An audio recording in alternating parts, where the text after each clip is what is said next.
আসসালামু আলাইকুম প্রিয় দর্শক, অন্য মঞ্চের আলাপচারিতায় আপনাদের সকলকে আমন্ত্রণ জানাচ্ছি। আসসালামু আলাইকুম রহমতুল্লাহি ওবরকাতুহু।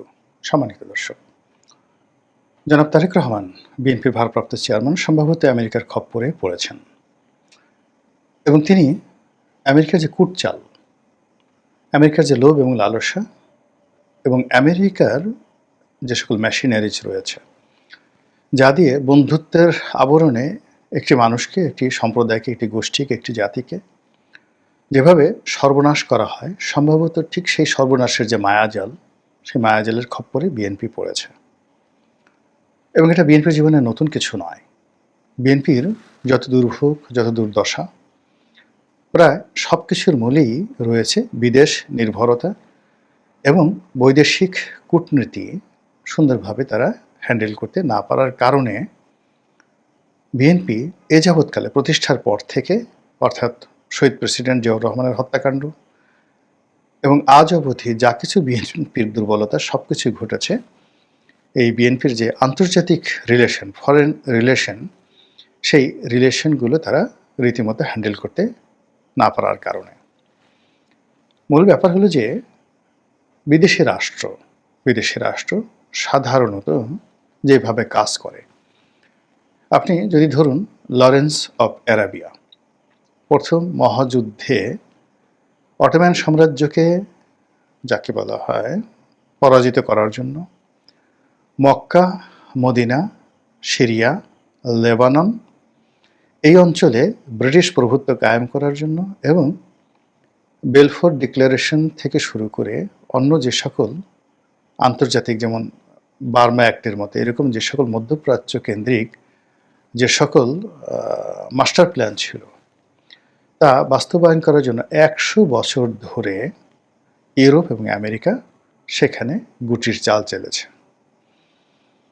সেখানকার ইসরায়েলি বসতি স্থাপন, সেখানে শরীফ হুসাইনকে মক্কার গভর্নর, তাকে নিজেদের তাবেদার বানানো, তাকে মেরে ফেলা, তারপরে তার নাতি শরীফ হুসেনের নাতি বাদশাহ হুসেনকে জর্ডানের দায়িত্ব দেওয়া, এই যে কর্মকাণ্ডগুলো, এবং ফিলিস্তিন নিয়ে, ইসরায়েল নিয়ে, তেল আবিব নিয়ে, মিশর নিয়ে, তারপর সুয়েজ ক্যানাল নিয়ে, ইরাক নিয়ে, ইরান নিয়ে আমেরিকা যে খেলাগুলো খেলেছে, সেই খেলাগুলো যদি আপনি বিচার করেন, বিশ্লেষণ করেন, তাহলে দেখতে পাবেন যে যারা খুব স্মার্ট তারা সবসময় অ্যান্টি আমেরিকান একটা ভূমিকা তারা রেখেছে। অনেকে আমেরিকার হাতে অনেকের পরাজয় হয়েছে, কিন্তু ক্ষমতায় আরোহণ করার জন্য কেউ কখনো আমেরিকার হাত ধরে ক্ষমতায় আসেনি। বরং ক্ষমতায় বসে কেউ কেউ হয়তো আমেরিকার তাবেদার হওয়ার চেষ্টা করেছে, সেটাও তাদের জন্য বিপদের কারণ হয়ে আসছে। সাদ্দাম হোসেন, তারপর গাদ্দাফি, আয়াতুল্লাহ খামেনি, তারা কেউ জনাব তারেক রহমান বা বিএনপির মতো করে আমেরিকার, যাকে বলা হয়, মানে তাবেদার হয়ে রাষ্ট্র ক্ষমতায় আসেননি। আমেরিকাকে তোয়াজ তদবির করে রাষ্ট্র ক্ষমতায় আসেননি। আবার রাষ্ট্র ক্ষমতায় এসে আমেরিকাকে খুশি করার চেষ্টা করেছে সবাই, একমাত্র খামেনি ছাড়া। ফলে খামেনি টিকে আছে, বাকিরা কেউ কিন্তু টিকে নেই। একেবারে সাম্প্রতিক সময় যদি দুজন লোককে ধরেন, বাশার আল আসাদ রাশিয়ার তাবেদার ছিলেন, তো সেই রাশিয়া সর্বোচ্চ চেষ্টা করে তাকে টেকাতে পারেনি।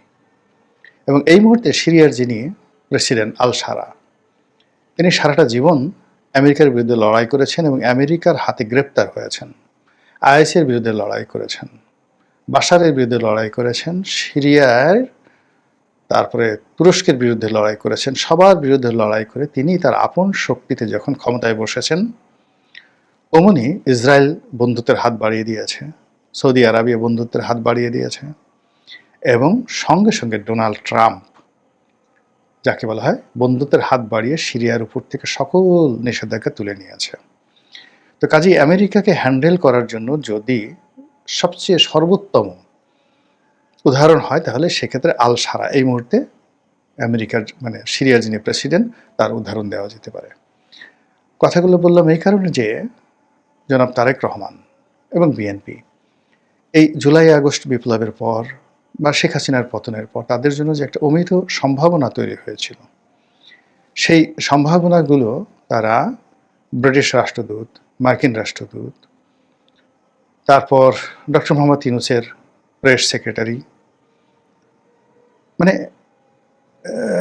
হাসনাত, সার্জিস কিংবা জামাতকে ভয় পাওয়া, এই পুরো জিনিসগুলোর মধ্যে নিজেদেরকে এতটা হযবরলভাবে জড়িয়ে ফেলেছেন যে সত্যিকার অর্থে বিএনপি যে কী চায়, বিএনপির কী করা উচিত, তার একটি জিনিসও বিএনপি এখন পর্যন্ত শুরু করতে পারেনি। কিন্তু ইতিমধ্যে যা সর্বনাশ হওয়ার আলটিমেটলি তা কিন্তু হয়ে গেছে। বাংলাদেশে কখনোই কোনো বিদেশি তাবেদার শক্তি কখনো কাউকে ক্ষমতায় বসাতে পারেনি। বিদেশি তাবেদার শক্তি যেটি করেছে সেটি হলো ক্ষমতার থেকে অনেক সম্ভাবনাময় অনেককে ক্ষমতা থেকে বিচ্যুত করেছে। যেমন সৈয়দ আবুল হোসেনের মতো একজন প্রজ্ঞাবান মন্ত্রী বিদেশি চক্রান্তে, বিশ্বব্যাংকের চক্রান্তে, আমেরিকার চক্রান্তে তাকে চলে যেতে হয়েছে।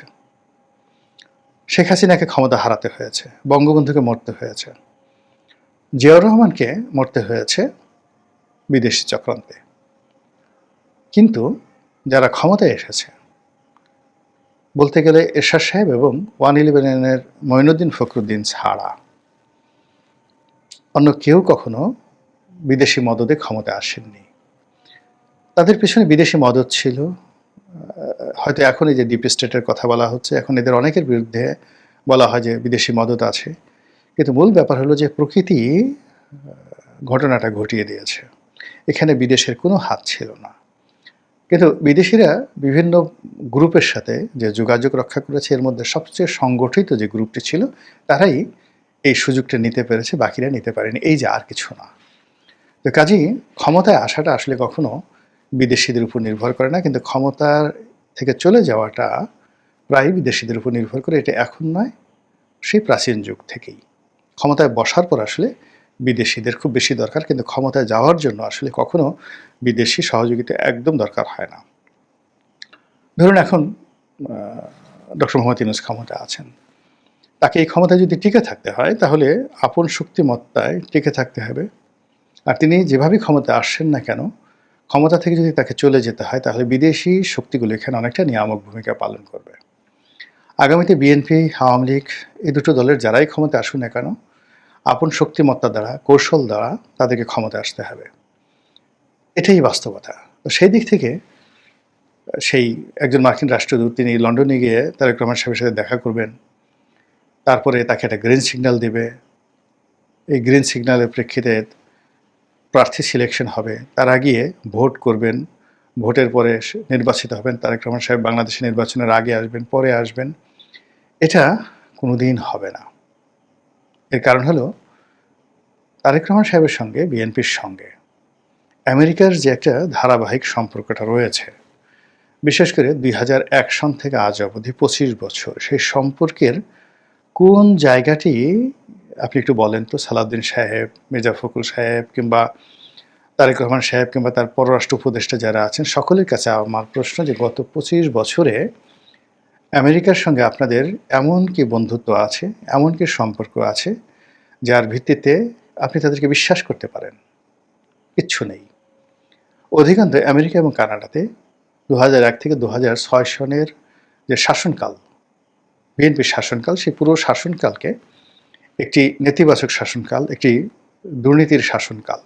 হাওয়া ভবন এবং তারেক রহমান সম্পর্কে যে নেতিবাচক দলিল দস্তাবেজ মার্কিন স্টেট ডিপার্টমেন্টে আছে, সিআইএতে আছে, পেন্টাগনে আছে, তাদের যে গবেষণা প্রতিষ্ঠানগুলো, সেটা ইউএসএআইডি পরিচালিত হোক কিংবা উইলসন সেন্টার হোক, সেখানে যে ব্ল্যাক লিস্টেড নামগুলো রয়েছে বিএনপির, সেগুলো কাটানোর জন্য লবিস্ট নিয়োগ করে সেগুলোকে হোয়াইট করে যদি তারেক রহমান সাহেব মানে ওয়াশিংটনে গিয়ে, আমেরিকাতে গিয়ে ওখানে হোয়াইট হাউসে ঢোকার মতো একটা সুযোগ পেতেন, আহ্বান পেতেন, তাহলে বোঝা যেত যে আমেরিকার সঙ্গে বিএনপির একটা বন্ধুত্ব হতে পারে।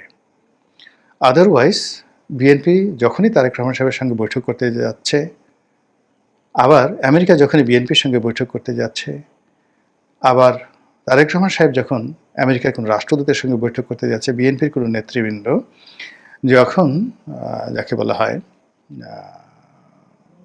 সেই আমেরিকান কোনো রাষ্ট্রদূতের সঙ্গে বৈঠক করতে যাচ্ছেন, এটা অবস্থা দৃষ্টি মনে হচ্ছে যে মহাকাশের এক একটা বিন্দুতে এক একজন মানুষ বসে আছে এবং তাদের মধ্যে কোনো মাধ্যাকর্ষণ বা মহাকর্ষণ সম্পর্ক নেই।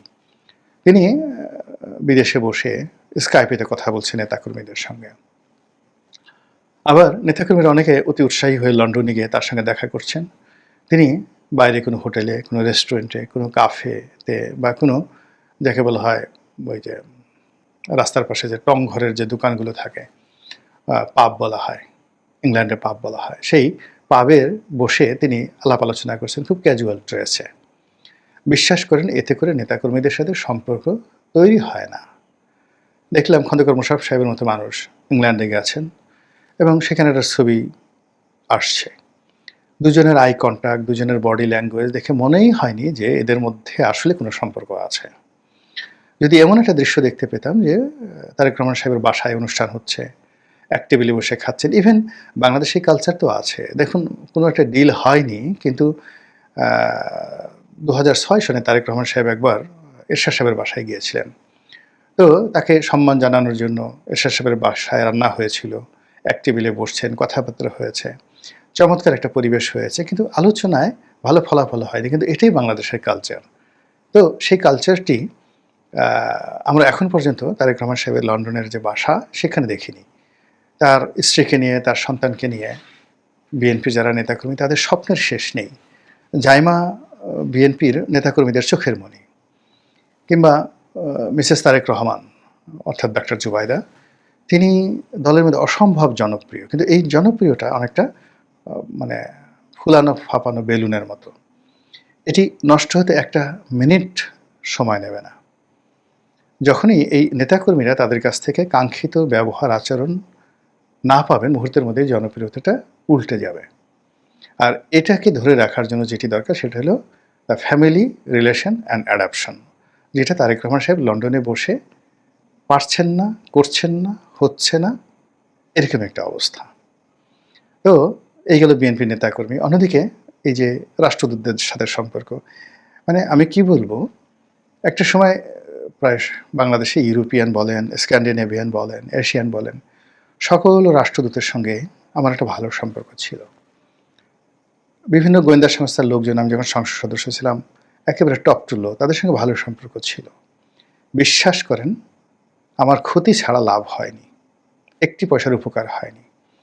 এদেরকে যে কয়বার খাইয়েছি 5 স্টার হোটেলে, বা এদের কথা মতো সব কাজ বাদ দিয়ে বিভিন্ন দূতাবাসে এদের অনুষ্ঠানে উপস্থিত হয়ে নিজেকে যতটা আহ্লাদিত মনে করেছি, এটা সময়ের অপচয় ছাড়া আর কিচ্ছু না। ফলে এখন আমাকে কোটি টাকা দিয়েও কেউ কখনো ওই সমস্ত জায়গায় নিতে পারবে না, যাইনি কখনো। অহেতুক কর্মকাণ্ড। তো এই যে আমেরিকার সঙ্গে যে তারেক রহমান সাহেবের যে সম্পর্কটা, এই সম্পর্কটার ভিত্তিটা বিশ্লেষণ করতে হবে যে কেন এই সম্পর্কটা ফ্রুটফুল এবং এই সম্পর্কটিকে বিশ্বাস করা যায়। একই ভারতের ক্ষেত্রে প্রযোজ্য। যেখানে কোনো রুট নেই, কোনো রিজন নেই, কারণ নেই, সেখানে রাতারাতি এই সম্পর্কটা হবে না। বরং এই সম্পর্কটা যদি এখন কি করার চেষ্টা করে, মূলত তারেক রহমান সাহেবকে ঠকানোর জন্য, বিএনপিকে ফাঁদে ফেলানোর জন্য, যেভাবে পরপর 3 বার বিএনপি এই আমেরিকার কপ্পরে পড়েছে।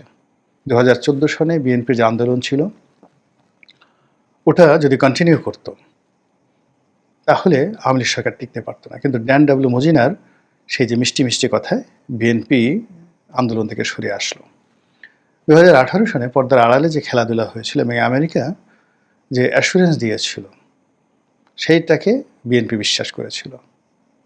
আবার মিস্টার পিটার ডি হাস যেভাবে বিএনপির আস্থা অর্জন করেছে এবং বিএনপিকে দিয়ে যে সকল কর্মকাণ্ড করিয়েছে, কর্মকাণ্ড করে পুরো রেজাল্টটি এই ডক্টর মোহাম্মদ ইউনূসের পায়ের কাছে দিয়ে দিয়েছে। আর ফলে এখন পুরো বিএনপি, ইচ্ছাই হোক অনিচ্ছাই হোক, ডক্টর মোহাম্মদ ইউনূস এবং তার যারা সঙ্গী সাথী রয়েছেন, তাদের সবার পিছনে হাত ঘষতে ঘষতে, তেল দিতে দিতে তাদের পিছে পিছে ঘুরতে হচ্ছে। সামনে নির্বাচনের যে কথাবার্তা হচ্ছে, হবে কি হবে না, বিএনপি জিতবে কি জিতবে না, পারবে কি পারবে না, সেটা এই বিষয়ে আলোচনারই পর্যায়ে আসেনি। এখন যেটি আলোচনার পর্যায়ে সেটি হলো বিএনপি এখনও ঠিক সেই 2014, 18, 24 যেভাবে তাদের যে মার্কিন নির্ভরতা, যে নির্ভরতার কোনো বেসিস নাই।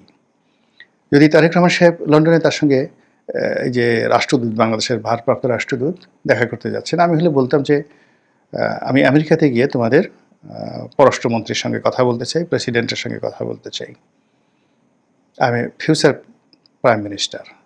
তোমরা যদি আমাকে ভবিষ্যতের বাংলাদেশের প্রধানমন্ত্রী মনে করো তাহলে আমাকে সেই প্রোটোকল দিয়ে আমেরিকাতে নাও। এর কারণ হলো আমি শুনেছি আমেরিকা তোমরা আমাকে ব্ল্যাক লিস্ট করে রেখেছো, ব্লক করে রেখেছো। এটা যে করনি এটি আমি প্রমাণ চাই। তো এরকম যদি একটা বক্তব্য হতো, কথাবার্তা হতো, তাহলে সেক্ষেত্রে তার মধ্যে যে স্টেটসম্যানশিপ বা রাষ্ট্রনায়কোচিত যে গুণাবলী রয়েছে সেটি প্রকাশিত হতো। তা না করে বাংলাদেশের একজন ভারপ্রাপ্ত রাষ্ট্রদূত তিনি সেখানে গেলেন না, তার সঙ্গে দেখা করলেন, কথাবার্তা হলেন, আর সেই